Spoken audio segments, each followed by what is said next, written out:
अवामुन्नास की ईद की छुट्टियां खत्म, मगर म्यूनिसिपल कॉरपोरेशन का अमला अभी तक छुट्टियां गुजारने में मसरूफ, जिसका जीता जागता सबूत शहर भर में कचरे के ढेर हैं।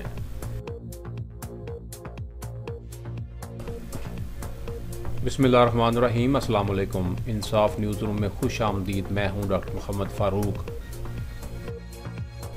अवामुन्नास की ईद की छुट्टियां खत्म, मगर म्यूनिसिपल कॉरपोरेशन का अमला अभी तक छुट्टियां गुजारने में मसरूफ, जिसका जीता जागता सबूत शहर भर में कचरे के ढेर हैं। गुलजार मदीना चौक और मॉडल बाजार के दरमियान सर्विस रोड और जीटी रोड को मिलाने वाले रास्ते पर मौजूद एक बहुत बड़ा ढेर, वो भी कचरे का, हर आते जाते मुसाफिर को परेशान किए हुए है। गंदगी और बदबू की आमाजगा मुख्तलिफ बीमारियों का सबब बन सकती है।